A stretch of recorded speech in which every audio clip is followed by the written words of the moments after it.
Hey, thanks for checking us out. We are the Sport Weasels. This is Sports and Other Stuff. You'll find us on Spreaker, Apple Podcasts, Spotify, iHeartRadio. We're here with a brand new episode every week. We've got over 100 in the can. So just subscribe, join us. Thanks a million.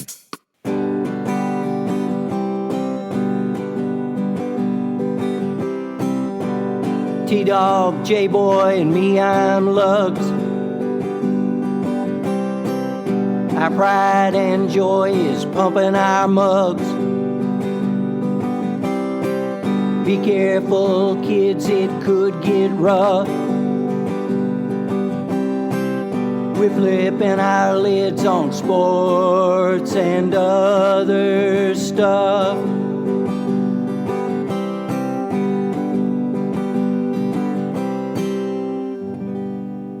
Welcome to Sport Weasel Central. I'm Lugs. I'm J-Boy. And I'm T-Dog. Yes, sir. This is Sports and Other Stuff. We're glad you're with us. What a weekend coming up. It's been a busy week. The stage is set for Super Bowl 56. The coaching carousel is almost complete. The Brian Flores lawsuit. Gosh, guys, Tom Brady retired. Where will Al Michaels and Troy Aikman go? And watch out, here come the Commanders. Lugs, T-Dog, good to see you boys. Are you excited about the big game? Really, coming up? Are you ready? Oh, yeah. I mean, you've got to be excited about it. It's the coming out party for some very young men and some old timers. I mean, when you look at it, it's like the old timers versus the kids. So yeah, I'm excited. I like I said last time we were gathered around the old campfire around here. The fireplace. I'm backing the Bengals all the way. How about you, Dog? I am really excited just because we have two new teams that'll win. We have two new coaches. One of them will win. We have the phenom in Joe Burrow, what he did at LSU and what he's already done in just a short time in the NFL. And then you have a guy essentially on the polar opposite side, a guy who languished for big parts of his career. Interestingly enough, similar situation where he went to a franchise that had kind of has been perceived. And it's weird. Bengals have been a lot better than the Lions, but just in general, it feels like fans treated them as the same, even though the Bengals would have killed or got as many playoff games as the Bengals. Even though they didn't win, they still went to the playoffs a lot under Marvin Lewis. Marvin Lewis, yes, forgot about him, didn't we? But wow. Yeah, but that Stafford now is on the precipice of kind of achieving what a lot of people felt like he was just a guy in a bad situation. You put him on a good team. Shockingly, year one, he's in the Super Bowl. So Lugs would say he's just a guy in a bad suit, I think, wouldn't he? Yeah, with a bad beard, really. I mean, he's been sporting that thing for all season and still not gotten there. I don't know what's going on. If you track Rodgers and Stafford, they're pretty much the same except for that one Super Bowl win that Rodgers has. And Stafford, I would bet you, has better overall numbers in the playoffs as far as completions and all of that. Plus, he's just a quiet guy that gets it done. And, Rodgers is like a prickly pear. You gotta be careful around him. You might damage him, that kind of a thing. I'm happy for Stafford, but I still got to back my boys in the bad pants. Yeah, you remember that Stafford played for the Lions, right? When you're getting all lofty and highfalutin on us? He played for the Lions. Right. And The only thing that made them anywhere relevant was Matthew Stafford. And he only had one real good receiver, Megatron. Yeah, Calvin. Right? Mm-hmm. He never really had a running back. Calvin Johnson. I mean, he had some because Sanders was gone. So they had one other guy. He got a ring last year, Ndamukong Suh. I'm not saying they had a lot of people. He was a high draft pick.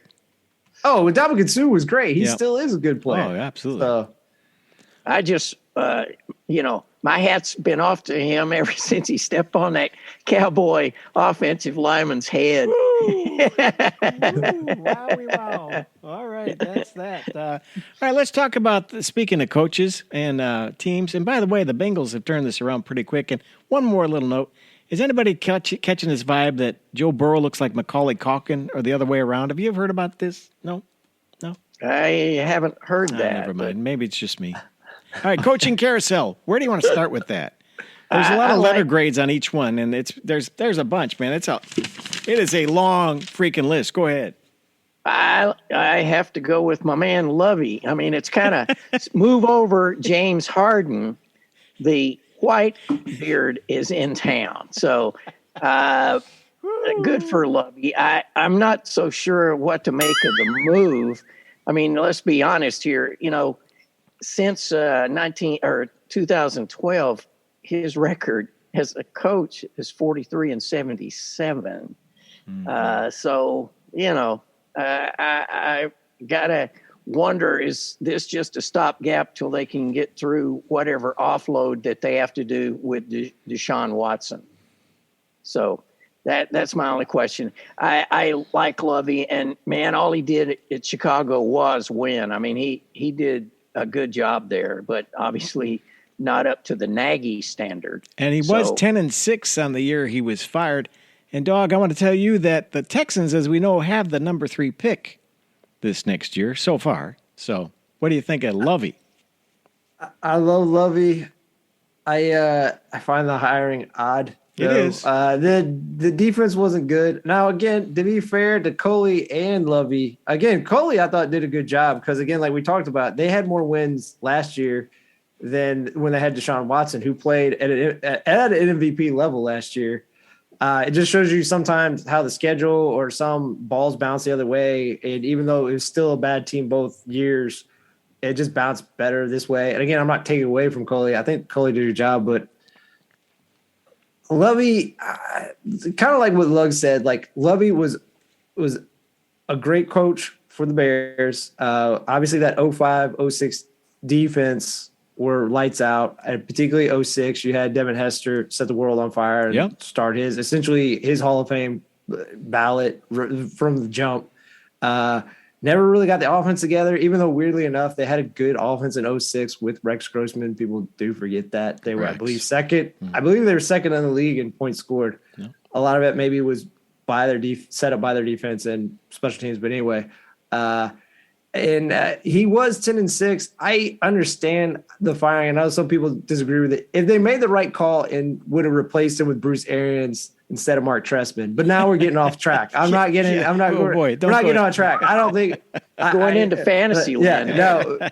But anyway, that's good. I do think that the hiring is odd because he wasn't even brought up those whole time. They had Gannon, defensive coordinator for the Eagles, and it sounded like it came down to Gannon, Brian Flores, and obviously we'll get to this later, but Brian Flores, and then Josh McCown, which is even weirder. McCown has never coached at all in the NFL. He's coached high school, but I don't even think in high school, I don't think he's a head coach. He's a volunteer. He's a volunteer coach in high school. So this guy, and then he's had multiple interviews this year. He had an interview, I believe, last year because he's friends with Easterby, the guy who essentially runs the show with the Houston Texans. It's not Nick Caserio. So it's odd. I'll say this, and again, is he the long-term answer? I mean, I hope for Lovey because I like Lovey. I don't know. I don't know what the Texans are doing. Like the Texans have taken the baton and being the team that will get clowned on for at least the next 2 to 3 years over any other team. But don't you think Lovey could be a calming influence after all the stuff that's been going on there? He's a level-headed guy, low-key, good in press conferentions. You still got to win games. Yeah. There's that. Yeah, I forgot. You got to win games. Yeah. And again, as great as Lovey was, their defense. I mean, you had Tommy Harris. To me, was the main guy on those early defenses that really made it go. You had Alex Brown. You had Lance Briggs. You had Urlacher. You had Peanut Tillman. You had Mike Brown. I mean, you have to have talent. And I'd say there aren't some guys, but man, you look at, for the most part, that Texans team right now, there's not a lot of blue chips. And I want to say about that Super Bowl, Bears, Colts, Tony Dungy and Lovie Smith. Hester started that game from kickoff, 94 yards, kickoff return, 6 points. Devin Hester, yes. All right, do you want me to just read the list and we'll go through them one by one? Well, Go ahead. Personally, I think Lovey I hate to say it was the worst hire. I think the best hire was Doug Peterson at Jacksonville. Yeah. I think he can come in, and he is one of those guys that can stabilize a franchise, and that's what they need. And maybe salvage something for Trevor Lawrence, because I think Trevor Lawrence at this point is sort of shell-shocked. So anyway, I think Peterson, it works. Obviously, they won the Super Bowl with a backup quarterback. So I look to him to be there 4 or 5 years at the least to just settle that down, and so they stop being the cellar dwellers. Yeah, I mean, you got to say that. You can't always hire a coach who's won a Super Bowl, but they did. I think Doug Peterson was a good hire. I'm not going to say he was the best hire. I mean, he coached the Eagles for 5 years. I understand he won a Super Bowl in the second year, but that was the only year they won 10-plus games in the regular season. He went to the playoffs 3 out of the 5 years, but in those other 2 years, they were 9-7.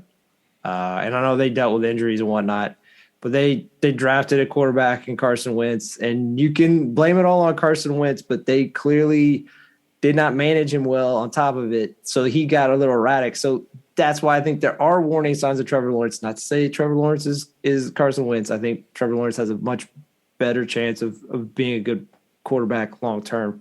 But I do think, and also if you remember too, once Frank Wright left, it really felt like those last 2 years, like their offense really kind of went stale. And I'm not saying that Doug Peterson hasn't taken this time off to kind of reinvigorate himself and get better at like adding things to his toolkit in terms of his offense. But I don't know. And also, I will say this: I know I shouldn't pay too much attention to press conferences. His press conference in Jacksonville, it was okay. He was definitely one of the more confident guys because obviously he's coached before as a head coach in the NFL. But it felt like he's like, I got this. It's like, well, this team again, like the Texans, this is not a great roster.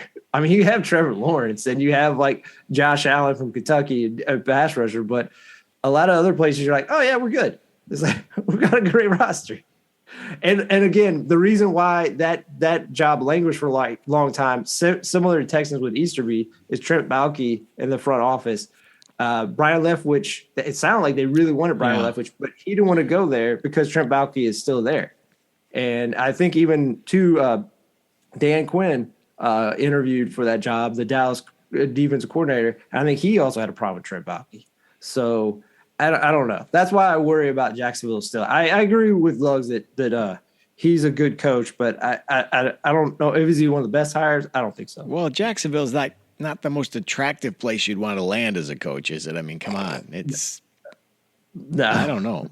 It's the oddest franchise to me, and pretty much maybe other than the Tampa Bay Rays in baseball, it's the oddest franchise in pro sports in my mind. It's just, why is it there? But go ahead. You want to take another one? Take a shot. Since you said Doug Peters was the best, I think the best hire to me is Brian Daboll for the New York Giants. You look at what he did with Josh Allen, who seemed fairly raw, and I believe his completion percentage as a rookie was 52%. How they developed him into a top 3 quarterback in 4 years. And the other thing I really like about him offensively, I'm not saying he doesn't have maybe traits that they usually have, but the main thing is he develops his offense around the talent that he has. Once they got Josh Allen really going, they operated a lot in spread because that spread look allowed either Josh Allen to use his arm or his legs. Like if they followed all the guys, it opened up space for Josh Allen to run. Some of his other stops where he essentially all his other stops, to be fair to him, like the offenses work great, but to be fair to him, when you look at the quarterback talent, they were never going to be great. So, but he in Miami, who I believe Matt Moore was his starting quarterback.